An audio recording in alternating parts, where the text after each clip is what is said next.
ফেব্রুয়ারির নির্বাচনকে সামনে রেখে সরকারের চলমান প্রস্তুতির অংশ হিসাবে সচিবালয়ে আইন শৃঙ্খলা সংক্রান্ত কোর কমিটির বৈঠক অনুষ্ঠিত হয়। সভায় মাঠ পর্যায়ের কর্মকর্তাদের নিরপেক্ষভাবে কাজ করার নির্দেশনা দেওয়া হয়েছে।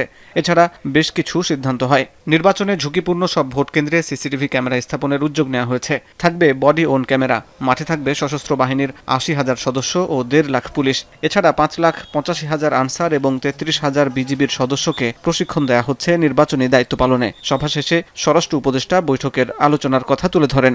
2014, 18 এবং 24 সালে জাতীয় সংসদ নির্বাচনের দায়িত্ব পালনকারী ব্যক্তিদের আসন্ন নির্বাচন যথাসম্ভব তাদের দায়িত্ব থেকে অব্যাহতি দেওয়া, আইন শৃঙ্খলা বাহিনীর প্রশিক্ষণ যত দ্রুত সম্ভব সম্পন্ন করা।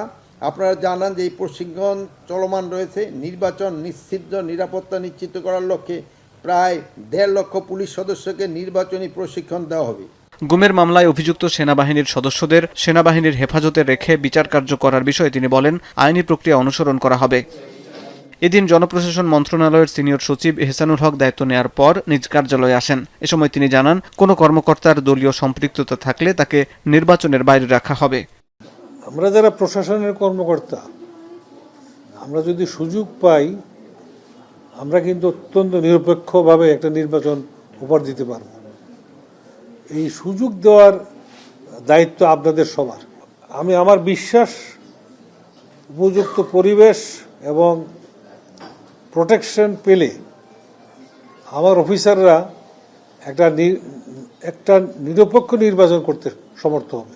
এদিকে নির্বাচন সামনে রেখে দুপুরে চট্টগ্রামে মতবিনিময় সভা অনুষ্ঠিত হয়। সভায় প্রধান নির্বাচন কমিশনার বলেন, নির্বাচন প্রক্রিয়ায় যুক্ত ব্যক্তিদের ভোট দেওয়ার ব্যবস্থা করা হচ্ছে। নির্বাচন কমিশনের তালিকায় শাপলা প্রতীক না থাকায় এনসিপিকে শাপলা দেওয়া হচ্ছে না বলেও জানান তিনি। কোনো দল নিবন্ধন যখন পায়, আমাদের যে নির্ধারিত প্রতীকের তালিকা আছে ওখান থেকে এটা নিতে হয়। তো ওই যে এনসিপির প্রতীকের কথা বলছেন, এনসিপি প্রতীকের কথা বলছেন, এটা যেহেতু আমাদের নির্ধারিত তালিকায় নাই, এই জন্য আমরা এটা দিতে পারিনি। নির্বাচনে সাংবাদিকরা স্বাধীনভাবে তথ্য সংগ্রহ করতে পারবেন জানিয়ে সিইসি বলেন, ভোটার এবং নির্বাচন সংশ্লিষ্ট সকলের নিরাপত্তা নিশ্চিতে কাজ করছে কমিশন।